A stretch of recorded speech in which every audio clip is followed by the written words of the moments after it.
Okay, I'm going to try to go over the basic steps to create a simple material that you can apply to surfaces like walls and floors inside of Doom 3. It's important to consider the size of your image. You want them to conform to what's called powers of 2, like 8 times 8, 16 times 16, 512 by 512. Imagine this grid here is like a, 16 by 16 each square. So this would be a 64 by 64 grid. If you had an image that's not powers of 2, it wouldn't conform to this grid. And if you tried to make it fit, it would look skewed. It would stretch and look bizarre. It just doesn't work. There's instances where, it looks okay, like if you get it here, that ain't too bad. But it's not the original size. So you want to start off having your images conform to the powers of 2 dimensions, so that when it does scale, it'll fit to the grid when it's resized. So you've got multiple texture images that are combined together to create a material in Doom. I'm not going to get into a lot of the nuance, like how you add a light map or transparency, because it would just take a lot of time for me to get into all that. But pretty much you're going to have like a diffuse map, which represents the default color. This is like a stone green brick. Just the color values is the only thing important about the diffuse map. This is a 256 by 256 height and width image, so it conforms to the powers of 2. It's a perfect square here. And then you have a specular map. This specifies what areas of your material should be shiny and what color values would return once it's hit with a light. In this instance, you have a grayscale. Black is not going to return any shiny value, whereas white would be a full shiny value. It will return a color, so I mean you could add something in, like I added this hand here. So whenever you hit it with the flashlight, that hand and the white areas will finally show up. If it's only an ambient light in the game, none of this value is going to show up. And then you've got a local map, and this basically creates the illusion of depth in your material. Like in between the creases, it'll seem like there's depth in there. And then you have the editor image, which is 50% size of the other previous images. And this is just a generic default representation of what your material looks like when it's not being rendered in the game engine. So you could make that anything. I usually just take the diffuse map and reduce its size by 50% and use it as my editor image. I guess important thing to point out is how do you create this normal map, because these colors are used for the light to calculate how to cast shadows on this image. You're going to want a program to create this for you. I use Materialize. It's free. I'll include links to different stuff when I post this. Generally, to create a normal map like this, you're going to start off with a grayscale, and you're going to try to tweak the black and white grayscale to create the type of depth that you want. If I was going to use this to create my normal map, you're going to get a lot of noise in the middle of this brick right here, and you're going to have completely flat value where the black is. So you wouldn't really use this so much. What you could do is take this diffuse image, and I guess what I could do is you want to desaturate this. You want to get rid of the color. So we'll go to hue saturation level and dial down the saturation completely. And then maybe you could turn up the contrast. I'm going to leave it like it is for now, because the more contrast, the more high and low values you have. You're going to create more depth. And if I do that across this whole image, generally it's just going to make it look really noisy. And maybe you want that in some other image. But what I'm going to do here, I want to have depth inside of these creases between the bricks. So I'm just going to create like a little line over here, and I want it to be black. And we'll just copy and paste that. I'll put it over here. There's another one right there. And I'm not going to aim for perfection or anything. I'm just going to get something generally close. So we'll just copy that over here. And copy this. I'm using Affinity Photo. It's pretty affordable. It's like $40 or something. And there's Affinity Designer also, which is good for like vector graphics. I mean, both of these are really, but there's some difference between that. Just trying to eyeball where I want that at. I guess that'll work. And then I'll put this one over here.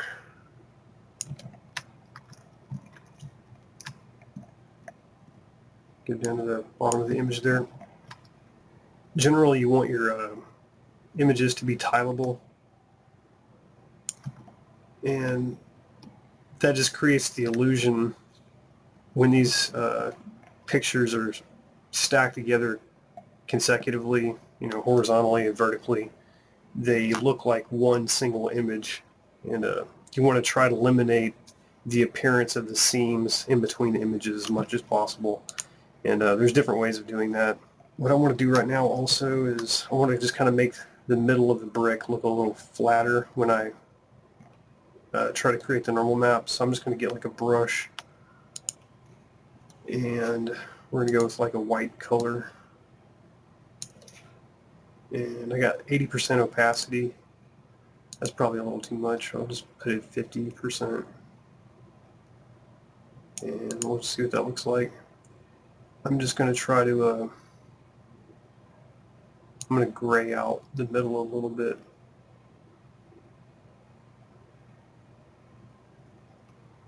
Just a little. I just want it to seem like around the edges of the brick it's a little bit worn or something. And this ain't going to be perfect. You want this to kind of mirror image from left and right and top and bottom. So I'm just going to get it kind of close. That's probably not too bad. I'm overlapping that a little bit, and I'm going to do that. So I don't want to spend like a whole lot of time on this. I'm just trying to show you basically how you can go about doing this. So you're just trying to think about how you're using your grayscale to create the illusion of depth. Again, white values are close to you and dark values are farther away from you.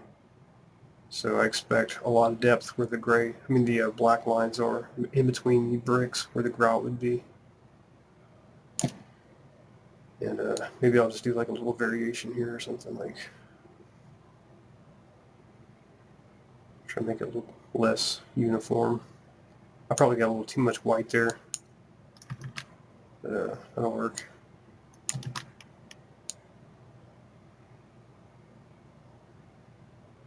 Okay, so I'm getting a little overly involved here. It's not what I want to do. Just try to finish this up quickly.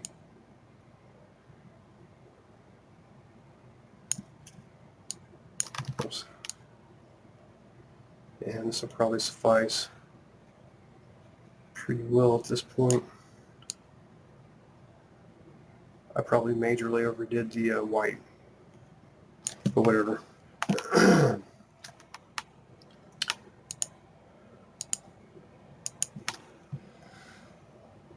Alright, so what we're going to do now is export this image as a PNG. So I think that's a portable network graphic file type. It's a 256 by 256. These are powers of 2 numbers here. That's good. So yeah, just export that. And we're going to call this, I'm just going to whatever on the desktop, save it. Let's minimize this. So we're going to use this to create our normal map. So what I want to do now is install. You should have materialized install and then fire that up. Where did I put that exactly? Let me just open up. I've got it under artwork, materialize. So we'll fire that up. And I've only just recently started using this, so I'm not super familiar with all their little options. But what you want to do is click the O here to open this image under height map and locate it on your desktop. I called it Libarg. Click select. Once that's loaded, then this create button will light up for your normal map. So I'm just going to click create. And so you can see what's happened here. It's created how the lighting, all these different colors tell the Doom engine how light should create the illusion of depth on here. So where I painted in the white, you can see it was like too much. There's some options here where you can probably dial it down or something. I'm not really sure what or where, but that ain't too bad, I guess.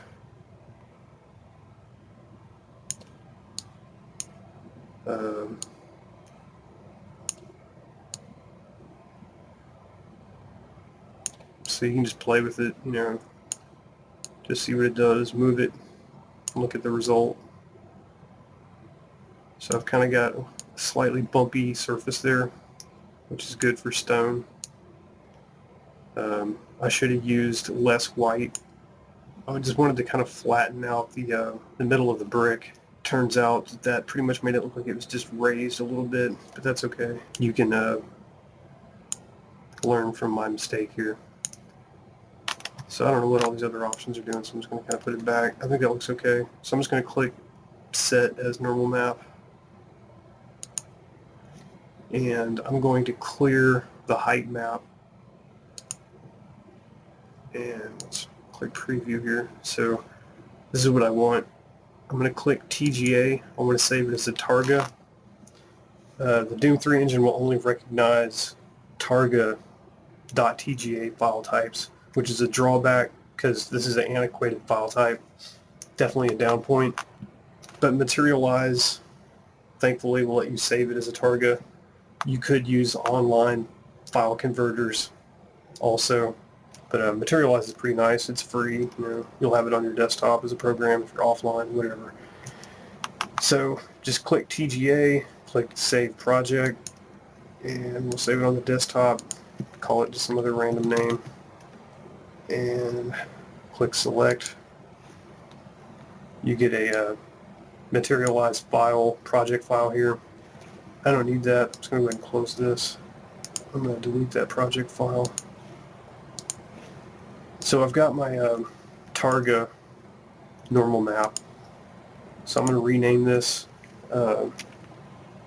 green brick underscore local.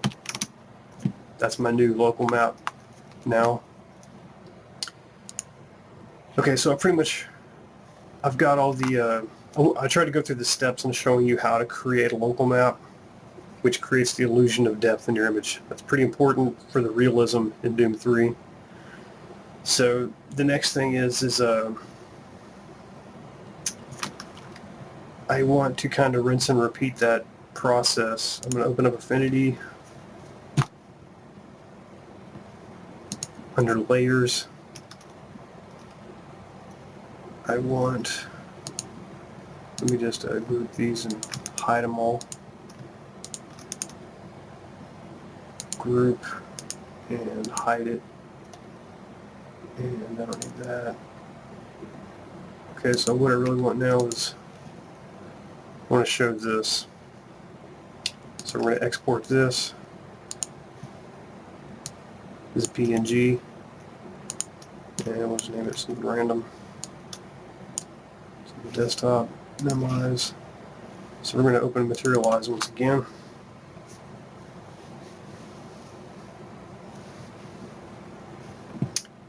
and you can open this under Diffuse, look on the desktop, select that, and select Targa as your file type. Click Save Project, save it on the desktop, give it a random name again, click Select, and we'll go ahead and close this. I'm going to delete all these extra files. So I've got my Targa now that represents my specular map with the green hand. So I'm going to rename this to be green brick _S because it's my specular map. And again, this map tells the game what areas of your material is supposed to be shiny and what the color values are. And so I've added that green hand to demonstrate inside the game. What I want to do now is go over the folder convention of where you're going to place these at. They need to be on your C drive. So what you want to do is create 2 folders. The first one's going to be textures, and the second one's going to be materials. And inside textures, you want to create another folder called custom, and that just helps separate your files from the default Doom files in the game. So inside of here, I want to create another folder called green brick.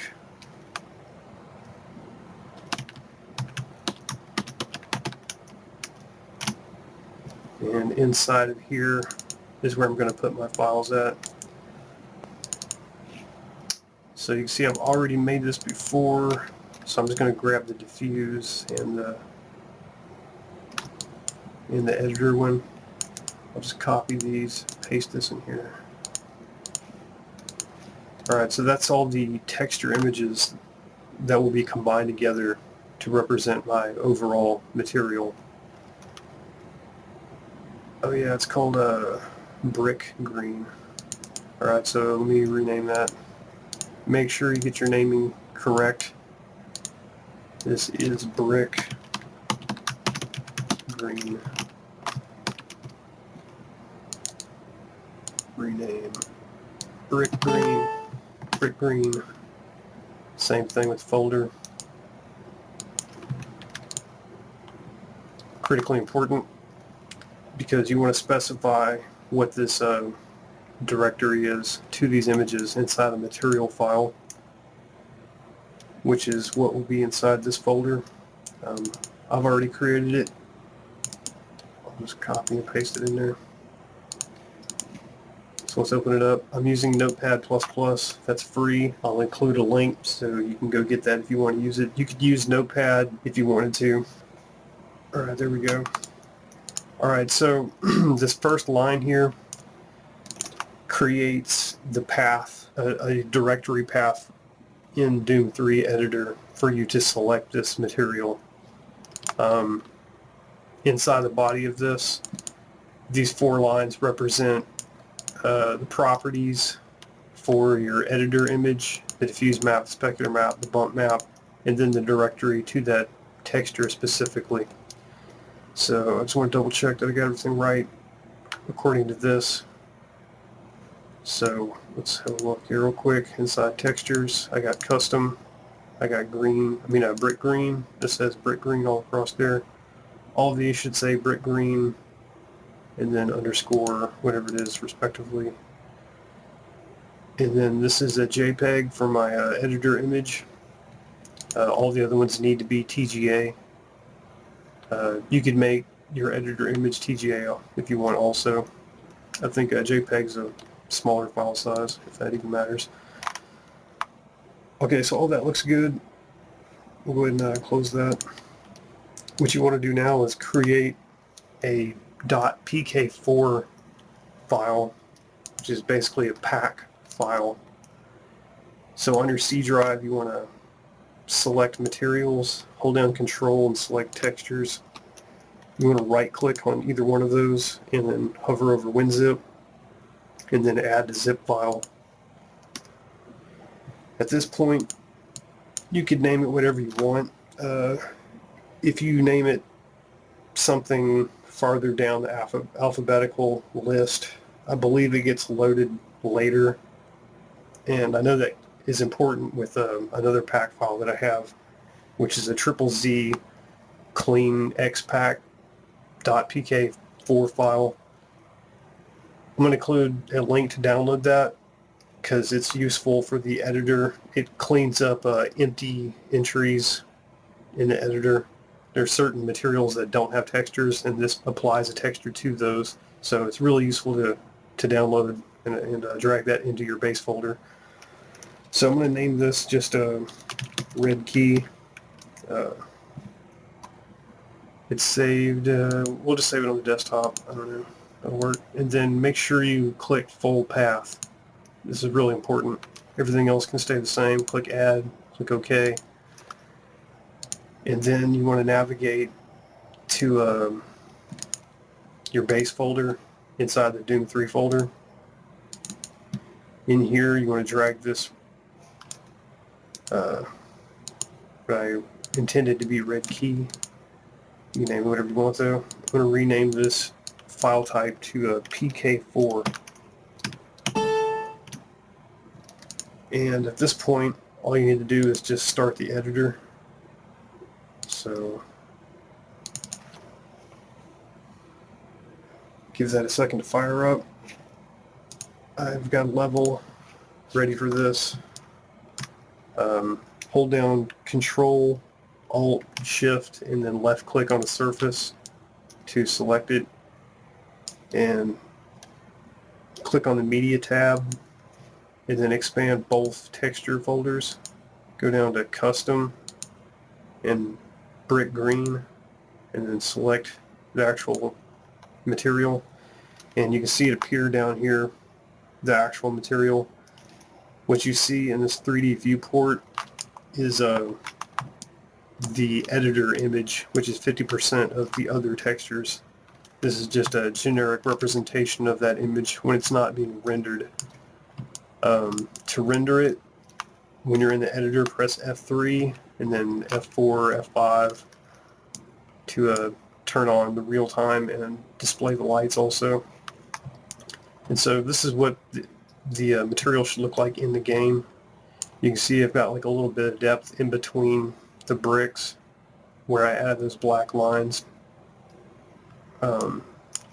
You can kind of see where I painted the middle of the bricks to kind of flatten out the bricks some. So to see this a little bit better, what I want to do is create a light in the room here. And I just want to drag it up from the floor and get the camera up next to the surface here. And I'm just going to drag this light back and forth, and you should see how the light interacts with the surface. So that depth is created by the normal map, and that ain't too bad.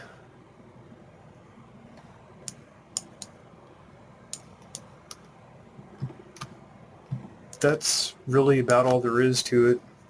Okay, so one other thing I want to point out here is once you have a texture created, hold down Control Alt Shift to select the surface. I'm going to hit F3 to get out of rendered mode. You can see it's highlighted in red because I have it selected.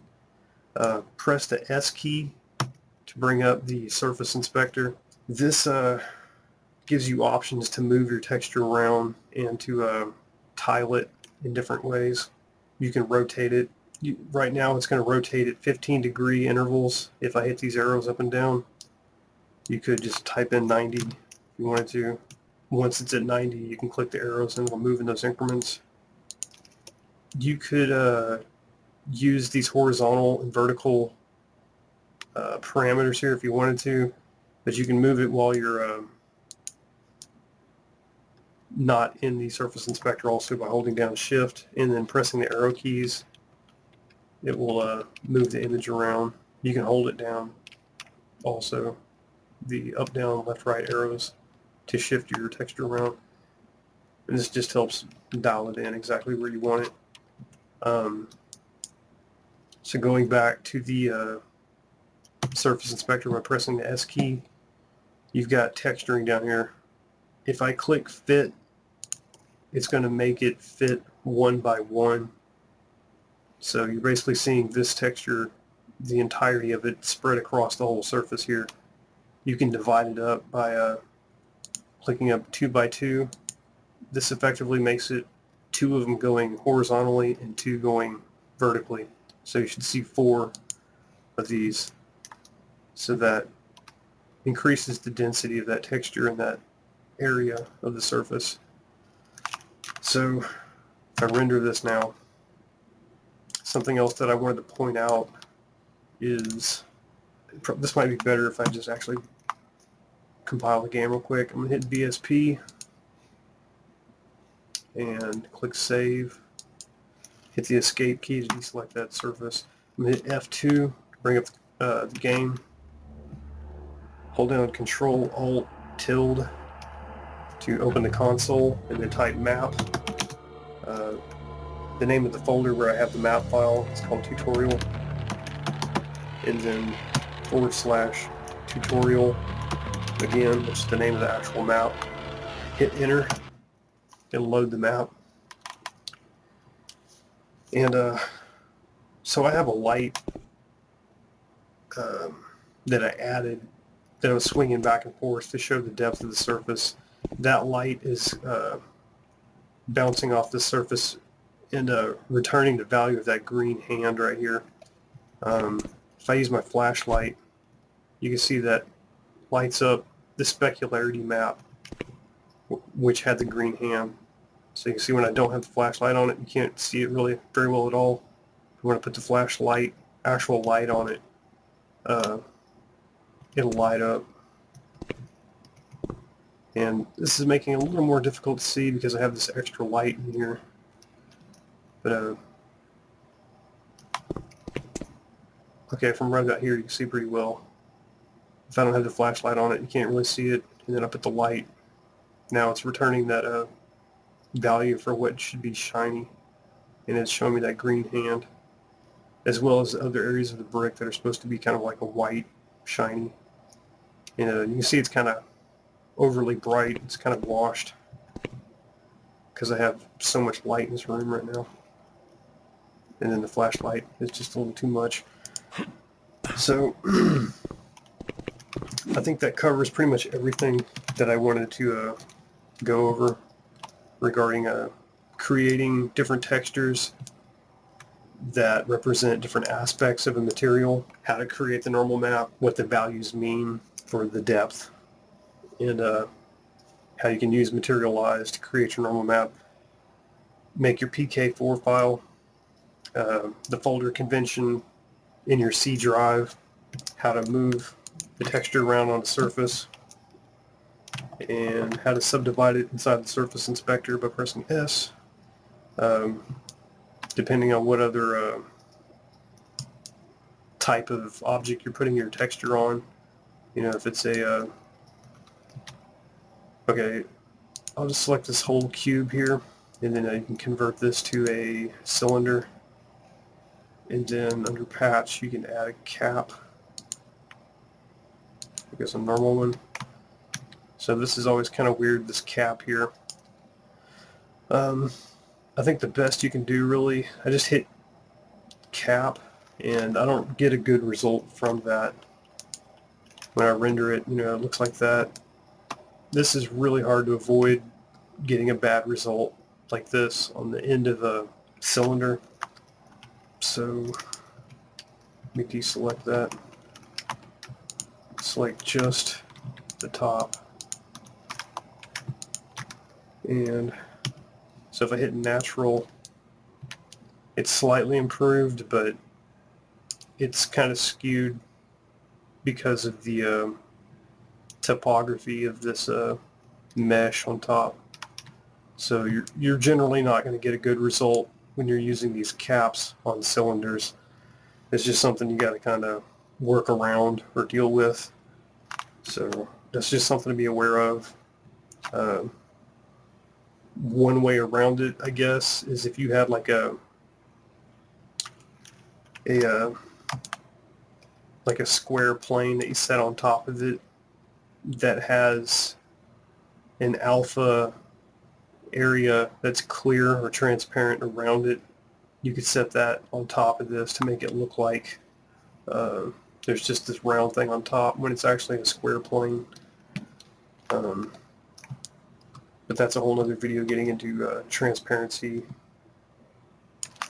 And you can dig around in the other pack files in the Doom directory. I think it's let me close this. Let's see, inside the base folder, I think it's pack 000. Let's rename that to zip so we can open it up. We've already got open. Anyway, rename it to a zip. Don't change anything. You probably want to save a version of that. I'm trying to kill Doom real quick in the task manager. Alright, so I should be able to try that again, and it works. I'm not going to change anything on this. But inside here you've got a materials folder. So you can locate an object that you know, a material that you know has transparency. It's a whole other rabbit trail I don't really want to get into, but if you dig around inside these pack files, you can find the textures. That's where materials is.